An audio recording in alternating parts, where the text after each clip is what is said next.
end times are seen as marking the restoration and rebuilding of the nation of Israel. However, many ignore the reasons why the Israelites were kicked out of their land in the first place. It has everything to do with the divine law they were given. It was given for a divine purpose. In this session, we're going to talk about why our divine purpose sets us apart. We really need to understand this before we leave the lands of our captivity. It will explain why the laws of the other nations will not work for us. As we can see, it's not working for them either. They can break it at will in their attempts to save their nations. Hopefully you tuned into the previous videos because it all ties in together. The links will be in the description for those who have not heard them. We talked about why our awakening is a threat to the other nations. This is why they're trying to erase and rewrite the past, but it will not work because the end has already been determined. I really need you to hear this and let these words resonate in your heart. We are a set apart people. Being set apart means living our lives to reflect Yah's character and purpose for us as a nation. It requires us to live differently from the world around us, and that is why their laws will not work for us. Why? Because their laws are man-made.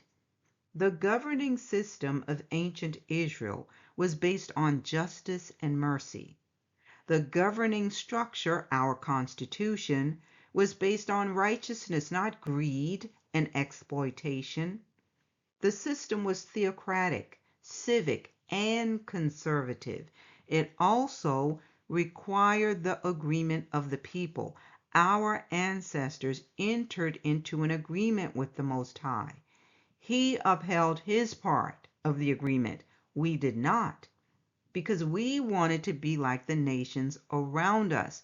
So we began following their ways and customs. Well, we can certainly see how that worked out for us. In retrospect, we now see that their governing systems are flawed. It can never work for us because our divine laws align with our divine purpose. And most importantly, it gives us a better understanding of how to serve the Most High. He says that his ways are higher than our ways. His laws, statutes, and commandments served as the ideal for what a great nation should look like. So we're going to look at a comparison of the political life in ancient Israel and compare it to the two-party system in America, so that you can see why this system is doomed to fail. Now let's look at this from Bible Hub regarding the judicial system of ancient Israel. It says, the judicial system of ancient Israel was a divinely ordained structure designed to maintain justice, order, and righteousness among the people. Rooted in the Mosaic Law, this system was integral or important to the covenant relationship between Yah and Israel, emphasizing justice, mercy, and faithfulness. Now, as I said in the last session, the judicial system has to be tied to the one who made the law. The lawgiver has to uphold the uprightness of the law so that it functions with integrity and fairness to ensure just outcomes. If not, how can it serve as a source of protection for all of the citizens? Unless it was never designed to protect all citizens fairly. So America has a president saying that he's going to make America great again. How can that work if the system is not based on justice? Now let's look at why it will fail. The integrity of the system cannot work unless you clearly define who the citizens are and how the law protects them. So when the Constitution was written, did the writers include us as citizens? No. Amendments had to be made, but even that didn't work because they later had to add civil rights, and here we are. What are they trying to get rid of? Those rights that were supposed to protect us from being discriminated against because of what? Our skin color, a trait given to us by our Creator.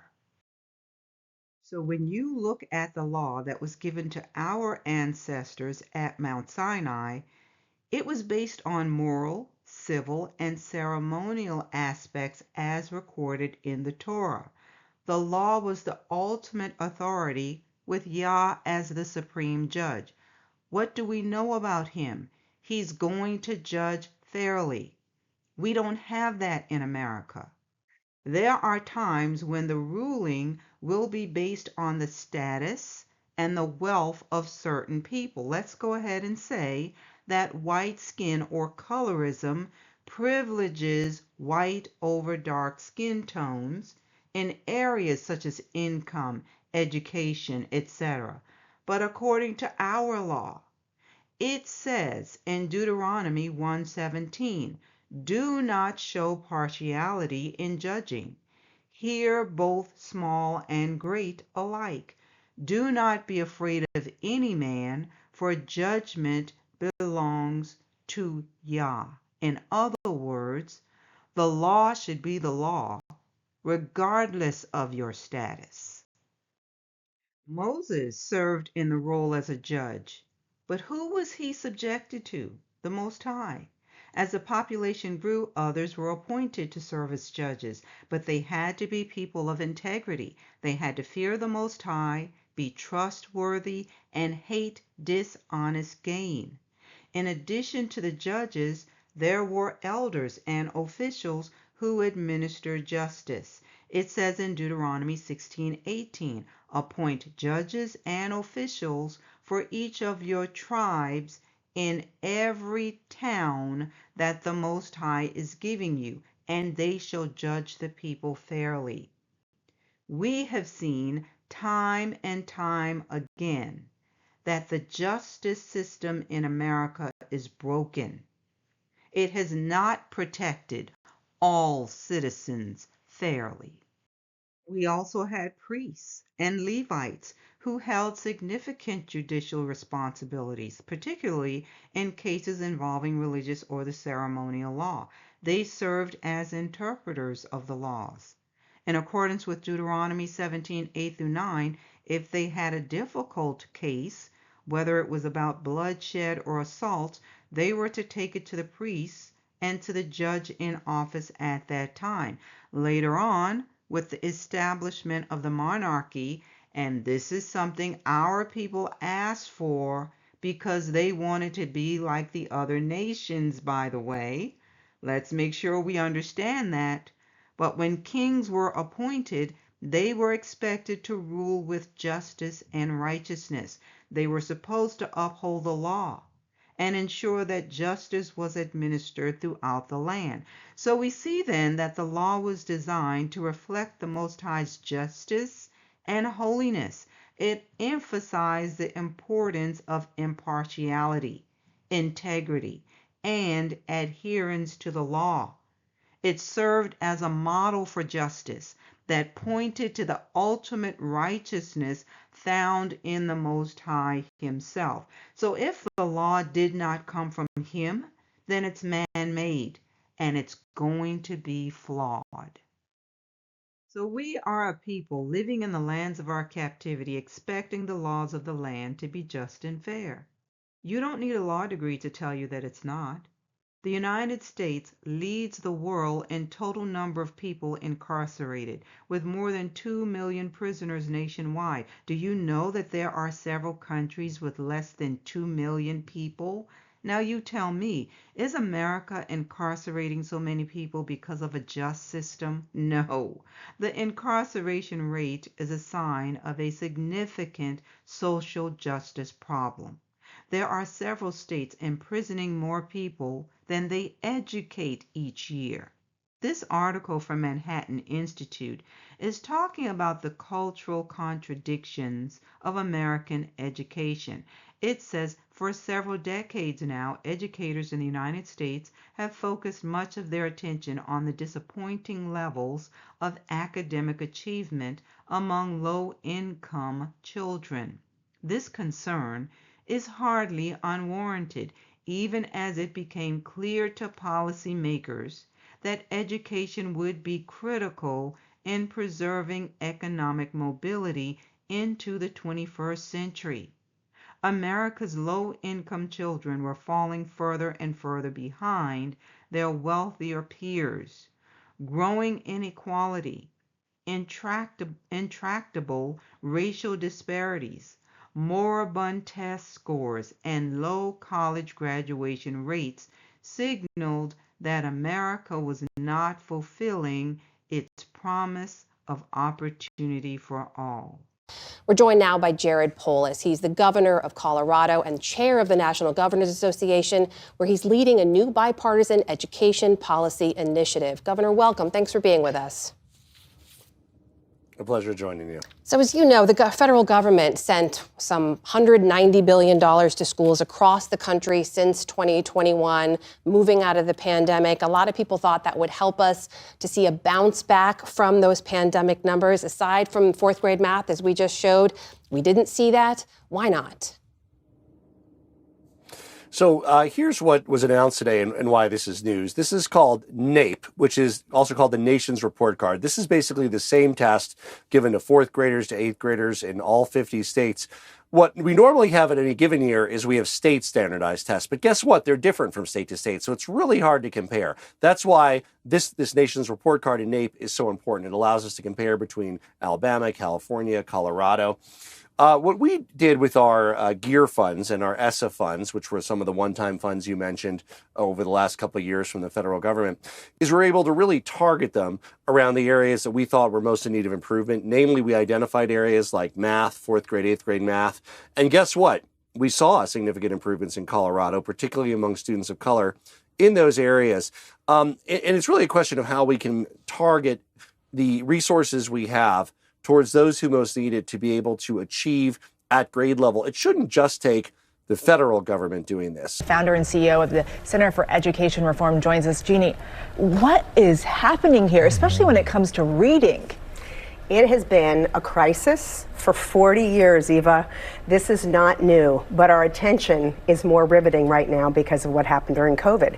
And here's what we know. We know that if a parent right now asks their child to look to the right, to the left, and behind, the chances are those children will not make it to high school. Wow. That is how bad the reading and math results are. Even though we had some upticks in math, reading continued to slide even among our most advantaged kids. Our system is broken. Our parents need freedom and flexibility. Our teachers need to be held accountable. And our entire nation needs to focus on this issue and this issue alone.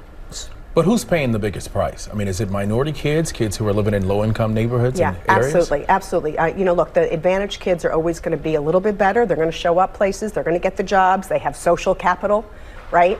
It is the disadvantaged kids, the black kids. 16% of black kids in 8th grade cannot do math proficiently. I mean, and so every time these stats come out, the nation says, oh my God, that's horrible, but it's not my kid. Let me tell you something. Even in the better performing school systems, even in better states, quote unquote, those kids are still not performing at grade level.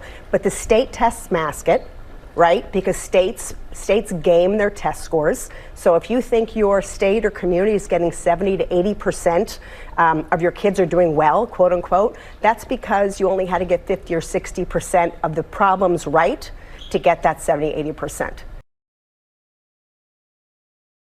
Now, what's interesting is that even though America is continuing to pour funding into charter and private schools, and we know what that's all about, they are not listed among the top countries with the best education system. We're talking about a nation that's supposed to be the most powerful on earth. How do you explain this? This is the education rankings by country. Look at the list. America is not on it. Why?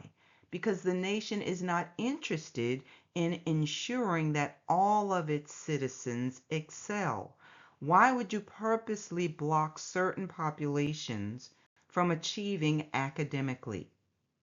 Wouldn't it be better to invest in all of the children to increase the numbers of the best and the brightest so that you can compete with other nations?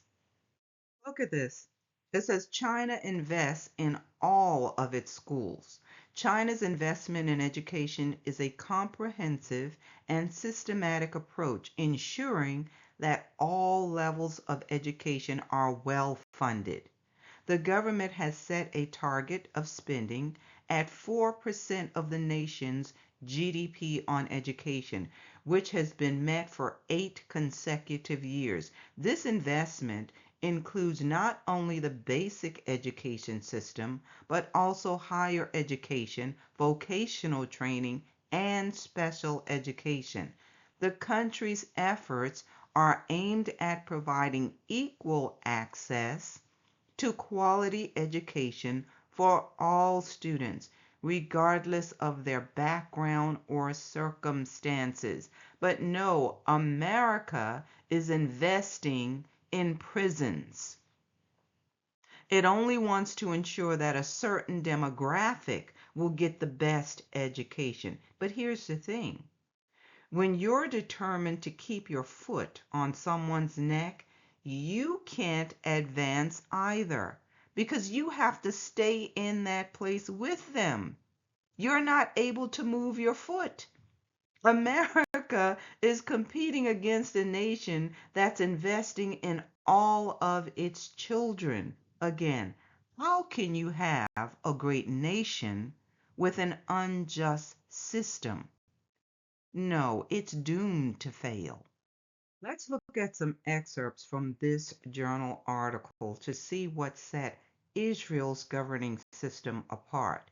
It's entitled Israel's Judicial System in the Pre-Exilic Period.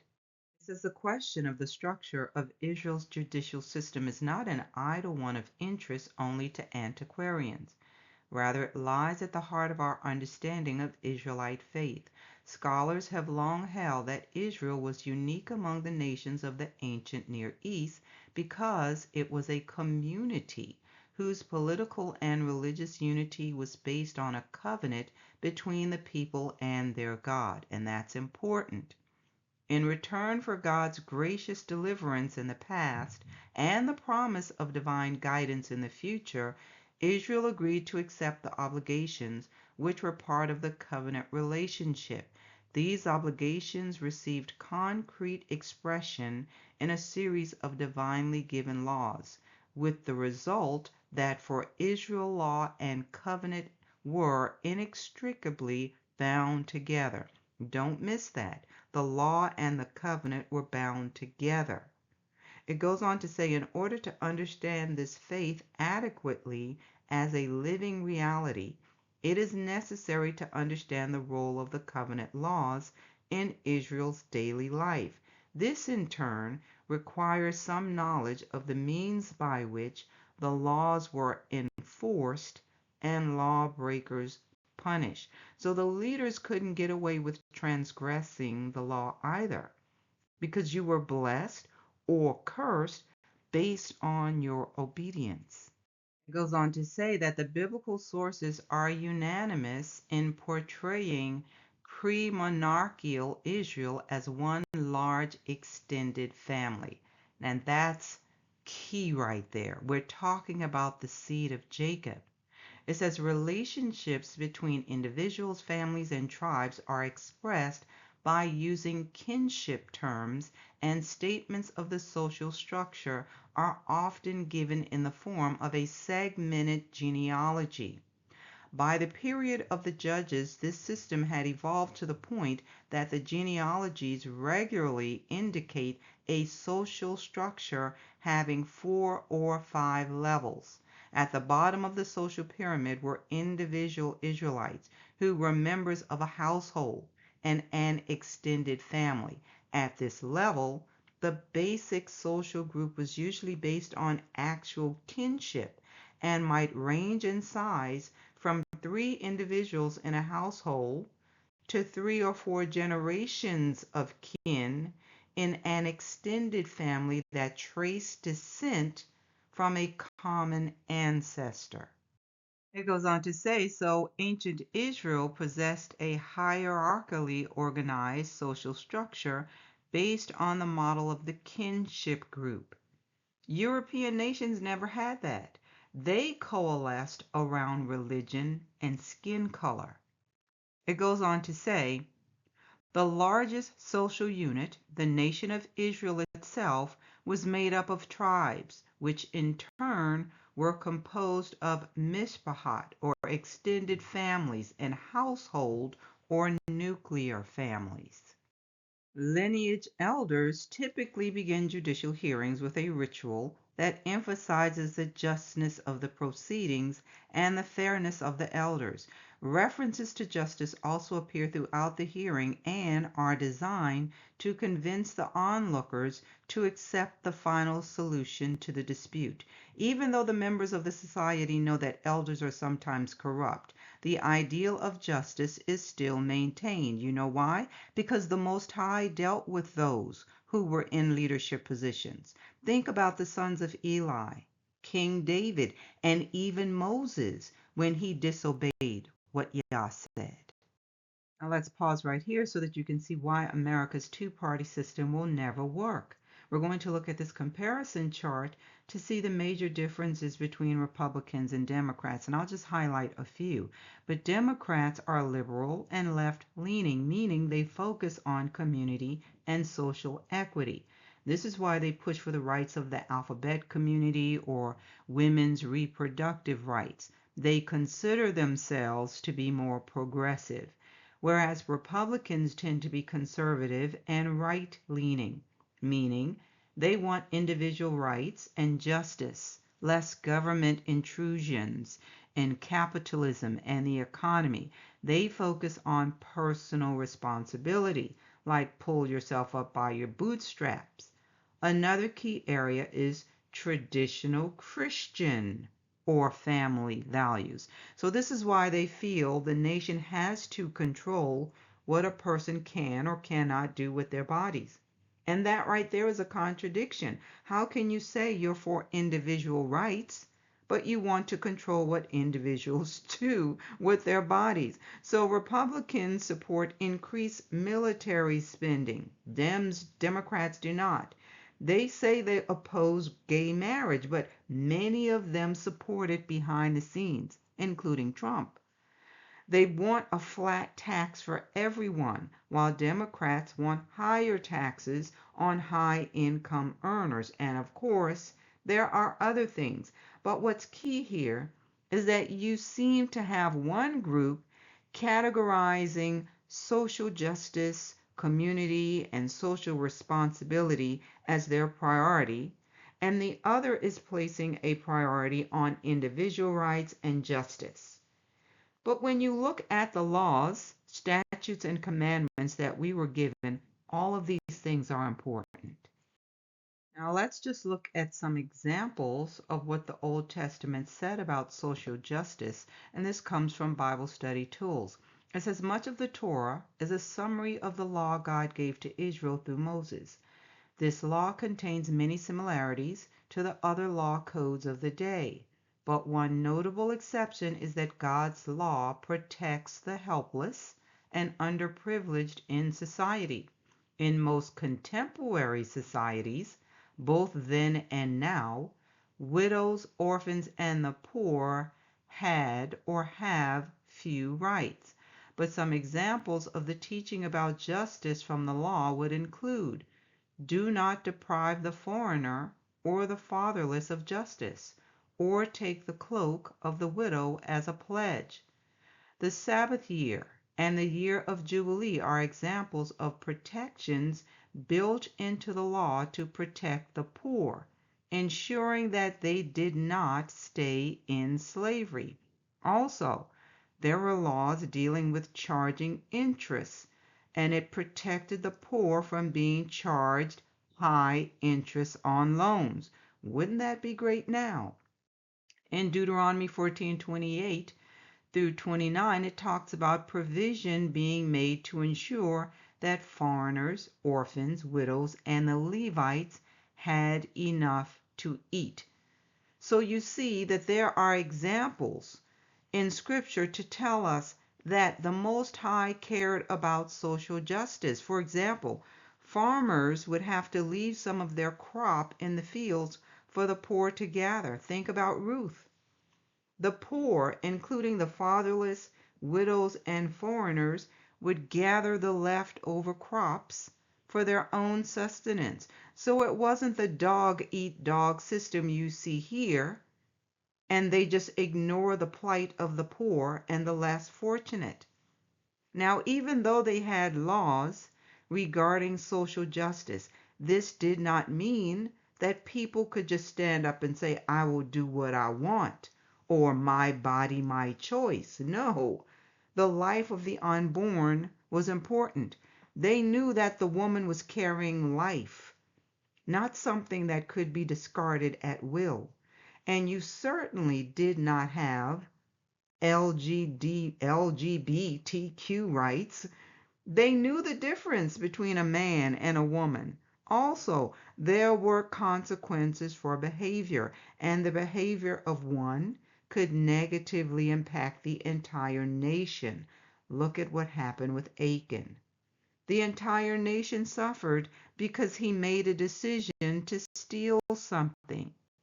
Let's dig a little deeper and look at laws regarding servitude. This comes from Berean Archive.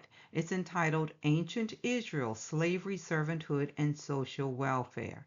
It says this article corrects the common misconception that slavery or servanthood in the legal code of ancient Israel was comparable to the harsh slavery of other ancient cultures and the early United States. Rather, in ancient Israel, the institution served as protection against poverty and included numerous safeguards against abuse. So it says the Hebrew word ebed can mean a slave, a servant, or even a highly ranked subordinate. Even a king's officials were called slaves. Also, slave or servanthood was a safeguard against the destitution of poverty. Rather than face starvation, the poor could sell themselves as indentured servants to others. But the law was designed so that if all safeguards regarding social welfare were practiced, then poverty should not exist among ancient Israelites, and this practice would be unnecessary. Just think about that.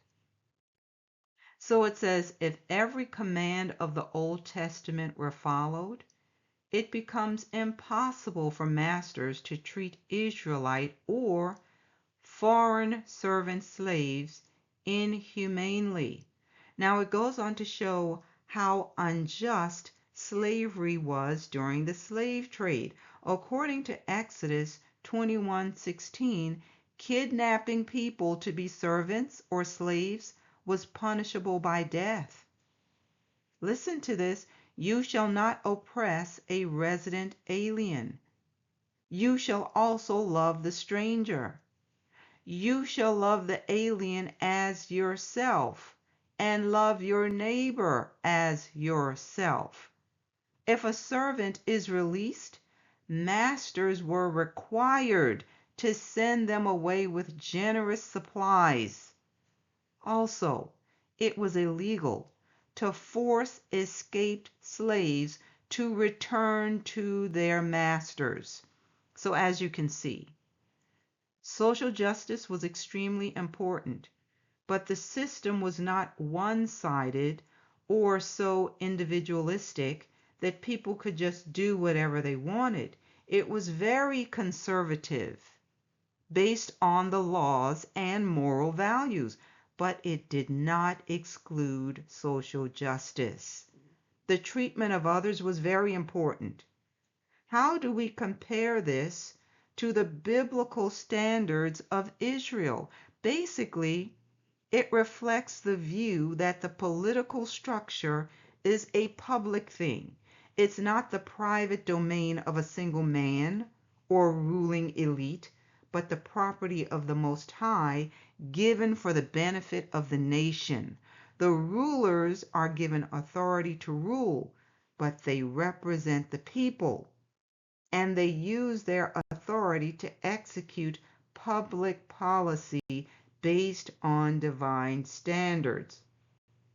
Things went wrong when kings usurped the order of the King of Kings. Now let me show you why this awakening is so important. It's fulfilling Bible prophecy. Ezekiel 6:9 says, "Then those of you who escape will remember me among the nations where they are carried captive." And he's going to tell us why he allowed our ancestors to go into captivity. I really encourage you to read the entire chapter when you have time. He says, "Because I was crushed by their adulterous heart, which has departed from me, and by their eyes which play the harlot after their idols. They will loathe themselves for the evils which they committed in all their abominations." As I said earlier, our ancestors wanted to be like the other nations. They exchanged the best system for one that is flawed. And we now know that it can never work for us. So this passage is talking to us, the descendants of the ancient Israelites. We are the ones in the land of our captivity. But don't miss the good news here. He said, "You will remember me among the nations where they are carried captive." Did that happen to the 1948 folks? Now you see why this awakening is bad news for them. Now listen to the prophecy that was given to Moses. This comes from Deuteronomy 4:27 through 31. "And the Most High will scatter you among the peoples, and you will be left few in number among the nations where the Most High will drive you." Few in number? What does that mean? The people who were scattered and trafficked around the world are the minorities in those places. It goes on to say, "And there you will serve gods, the work of men's hands, wood and stone, which neither see nor hear nor eat nor smell. But from there, as in those places, you will seek the Most High Yah, and you will find him if you seek him with all your heart and with all your soul. When you are in distress and all these things come upon you in the latter days, when you turn to the Most High Yah and obey his voice. For the Most High Yah is merciful. He will not forsake you nor destroy you, nor forget the covenant of your fathers, which he swore to them." Pay attention to what is required. Seek him with all your heart and with all your soul. When did he say these things would happen? In the last days. So we know that it is an end time prophecy for us today. The Most High knew where we would end up, but the assignment is still ongoing. So how can Gentiles say that the nation of Israel is no more? This passage right here debunks replacement theology. This is from Leviticus 26:44 through 46. He says, "Yet for all that, when they are in the land of their enemies, I will not cast them away, nor shall I abhor or hate them to utterly destroy them and break my covenant with them. For I am the Most High Yah, but for their sake I will remember the covenant of their ancestors, whom I brought out of the land of Egypt in the sight of the nations, that I might be their Most High. He is the one and only, and we are witnesses to that fact. So he says, these are the statutes and judgments and laws which the Most High made between himself and the children of Israel on Mount Sinai by the hand of Moses. You all, the Most High told us the end from the beginning. And now we're seeing the fulfillment of all of those things. He says here in Ezekiel 12:16, I will spare a few of their men.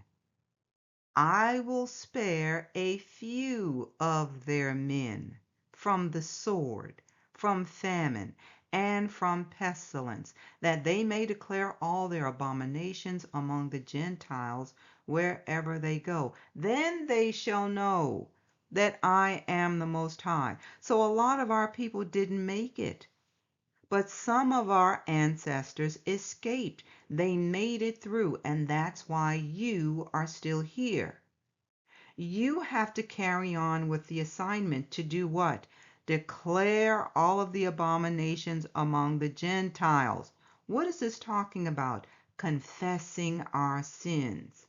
We didn't end up here by happen chance, but we are the witnesses. And now we are declaring that things happen to us because of our disobedience. We are declaring it so that the world will know that our Heavenly Father is the one who is faithful and true. He gave us a divine law so that we could carry out our divine purpose, but we chose the ways of our enemies, and hopefully you can see that it did not work out for us. The other side of that is we also serve as a mirror. When the oppressors look at us, they are forced to see themselves. But instead of examining themselves and acknowledging their sin, the wicked will turn away or try to break the mirror. They don't want to see themselves because they have wrapped themselves up in the piety of religion. But at the end of the day, we need to be able to say that we did our part. We need to acknowledge that we brought this on ourselves. We exchanged crowns for thorns. We are the people called by the Most High's name, and we have to humble ourselves, pray, and seek his face. We have to turn from our wicked ways. Then he will hear us, forgive our sin, and heal our land. I hope this message has been a blessing to you. Please like and share it. You're also welcome to subscribe if you have not already done so.